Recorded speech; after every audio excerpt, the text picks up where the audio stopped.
कर भगवान विष्णु ने नारद मुनि को वानर का मुख तथा शेष अंगों को अपना मनोहर रूप प्रदान कर दिया। तब नारद जी अत्यंत प्रसन्न होते हुए अपने को परम सुंदर समझकर शीघ्र ही स्वयंवर में आ गए और उस राजसभा में जा बैठे। उस सभा में रुद्रगण ब्राह्मण के रूप में बैठे हुए थे। नारद जी का वानर रूप केवल कन्या और रुद्रगणों को ही दिखाई दे रहा था, बाकी सबको नारद जी का वास्तविक रूप ही दिखाई दे रहा था।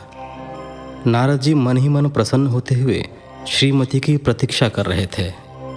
हे ऋषियों, वह कन्या हाथ में जयमाला लिए अपनी सखियों के साथ स्वयंवर में आई।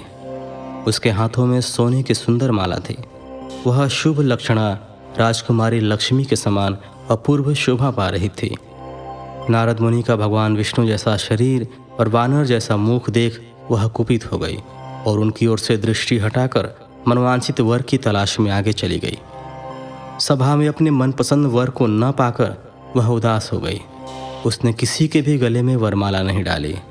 तभी भगवान विष्णु राजा की वेशभूषा धारण कर वहां आ पहुंचे। विष्णु जी को देखते ही उस परम सुंदरी ने उनके गले में वरमाला डाल दी। विष्णु जी राजकुमारी को साथ लेकर तुरंत अपने लोक को चले गए। यह देखकर नारद जी विचलित हो गए।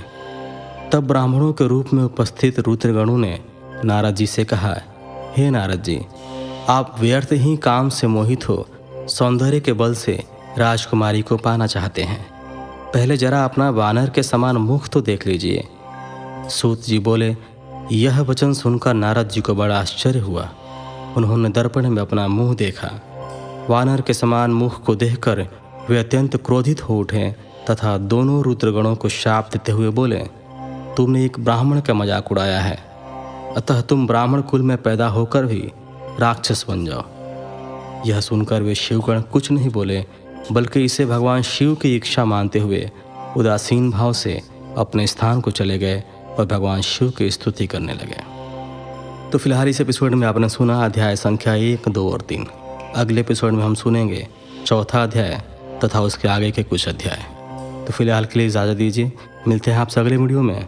तब तक के लिए धन्यवाद। हर हर महादेव।